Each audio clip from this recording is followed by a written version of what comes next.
여러분 혹시 이런 경험 있으세요? 하루 종일 컴퓨터 앞에 앉아서 일했는데 정작 중요한 일은 하나도 못 끝낸 느낌. 메신저 확인하고 이메일 답장하고 회의하고 또 메신저 확인하고 바쁘긴 한데 뭔가 의미 있는 성과는 없는 그런 하루 말이에요. 칼리오 포크가 디버크에서 이런 말을 해요. 얕은 일을 하면서 깊은 결과를 얻을 수는 없다. 오늘은 이 한 문장이 우리의 일하는 방식을 어떻게 완전히 바꿀 수 있는지 파헤쳐 보겠습니다. 먼저 얕은 일이 뭔지부터 알아보죠. 얕은 일이란 주의가 산만한 상태에서 하는 업무들이에요. 이메일 답장, 메신저 확인, 간단한 회의, SNS 체크 이런 것들 말이에요. 그런데 문제는 뭘까요? 이런 일들이 하루의 대부분을 차지한다는 거예요. 실제로 최근 연구 결과를 보면 직장인들이 하루에 이메일과 메신저를 확인하는 횟수가 평균 150번이 넘어요. 6분마다 한 번씩 확인한다는 거죠. 그럼 깊은 일은 뭘까요? 고도의 집중이 필요한 인지적으로 까다로운 활동들이에요. 새로운 기술을 배우거나 복잡한 문제를 해결하거나 창조적인 작업을 하거나 이런 일들은 주의가 산만하면 절대 할 수 없어요. 그런데 직장에서는 어떤 일이 일어나고 있을까요? 아침에 출근해서 이메일부터 확인하죠. 그러다 보면 메신저 알림이 오고 답장하다 보면 누군가 회의를 잡고 회의 끝나면 또 이메일이 쌓여있고 저녁이 되어서야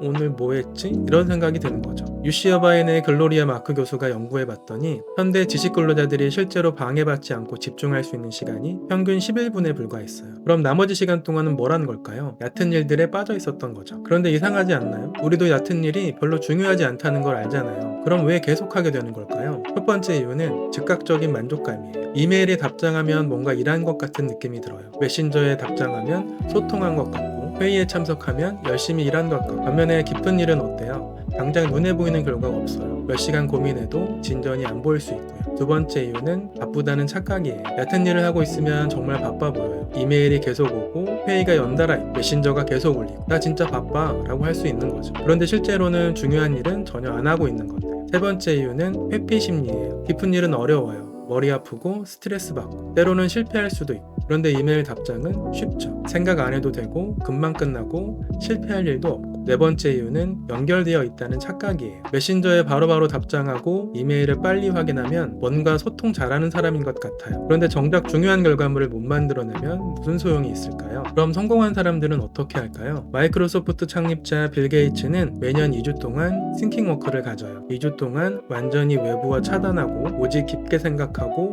읽고 쓰는 시간만 가지는 거예요. 베스트셀러 작가들은 어떨까요? 하루 종일 SNS하고 인터뷰하고 강연하는 사람들이 베스트셀러를 쓸까요? 아니에요. 매일 새벽 4시에 일어나서 3, 4시간 동안 오직 글쓰기에만 집중하는 사람들이에요. 핸드폰도 꺼두고 인터넷도 끊고 문도 잠그고. 세계적인 투자자 워렌 버핏은 어떨까요? 그의 하루 스케줄을 보면 회의나 이벤트가 거의 없어요. 대신 하루 종일 기업 보고서를 읽고 깊게 생각하고 분석하는 데만 시간을 써요. 반대로 실패하는 케이스를 볼까요? 많은 스타트업들이 왜 실패할까요? 혁신적인 제품을 못 만들어서? 아니에요. 창업자들이 하루 종일 투자자 미팅, 네트워킹 이벤트, 언론 인터뷰에만 몰두하다가 정작 제품 개발에는 깊게 집중하지 못해서예요. 직장에서도 마찬가지예요. 똑똑하고 열심히 일하는데 승진 못하는 사람들의 공통점이 뭘까요? 하루 종일 이메일과 회의에만 빠져 있으면서 정작 자신만의 전문성을 기를 시간은 전혀 안 만드는 거예요. 실제 데이터를 보면 더 충격적이에요. MIT에서 연구해봤더니 최고 성과를 내는 프로그래머와 평범한 프로그래머의 생산성 차이가 무려 10배였어요. 10배요. 차이가 뭔지 아세요? 실력? 경험? 아니에요. 집중할 수 있는 환경을 만드는 능력이었어요. 최고 수준의 개발자들은 방해받지 않는 시간 블럭을 확보하는데 정말 철저했다고 해요. 디버크를 하는 사람들은 같은 시간을 투자해도